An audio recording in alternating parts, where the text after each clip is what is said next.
Hello mga sis, mayroon tayo ditong client gusto magpa-hair rebond. Subalit yung kanyang texture ng buhok niya is na-iriban niya na dati at ito naman ay 1 year na. So ngayon gusto niya magpa-hair rebond. Tingnan nyo naman yung pinakang regrowth at kulot kaysa dito sa pinakang laylayan. Itong pinakang laylayan na to, dati niya nang napariband at napakulayan. So bali, 1 year nang nakalilipas, ipaririban niya ulit. Let's get it! So ngayon sa pag-application natin ng first rebonding treatment, number 1, sa pag-application natin, kailangan dito muna tayo magko-concentrate sa pinakang regrowth dahil yung pinakang regrowth niya is kulot kaysa doon sa laylayan. Dahil yung laylayan, dati nang na-rebond at mayroon pa rin siyang kulay. So bali, dito muna tayo magko-concentrate sa regrowth at imamassage natin at after 20 to 30 minutes, saka naman natin siya ibababa pagka na-application ng lahat natin ng first rebonding treatment.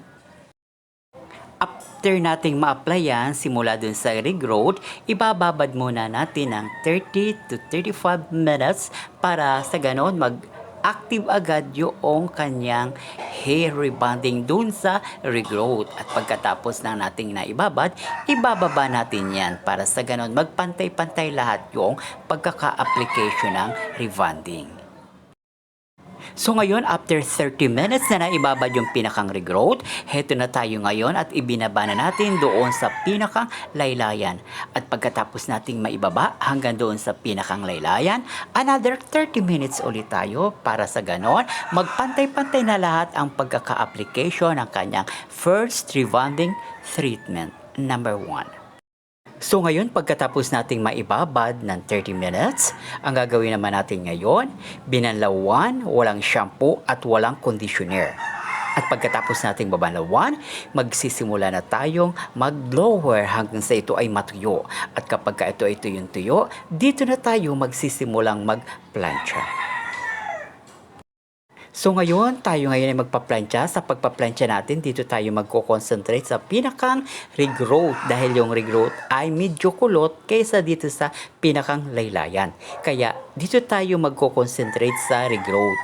So bali, ang pagkaka-plancha natin kailangan section by section. At hindi pwede na masyadong mas mataas yung pinakang init ng ating plancha. Kailangan ang init ng ating plancha is 200 or 250 degrees para hindi masyadong masunog ang texture ng hair ng ating client. So pagkatapos lahat nating maplancha, pati hanggang sa regrowth, ito ngayon ay ating lalagyan na ng second neutralizer treatment.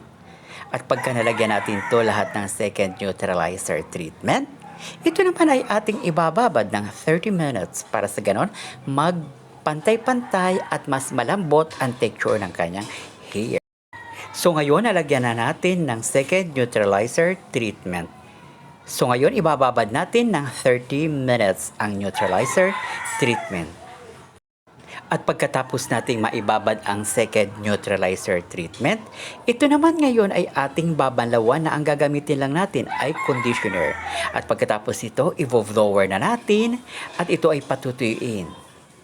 So ngayon, pagkatapos nating ma-blower, heto na ngayon ang result ng ating hair rebonding. Thank you for watching.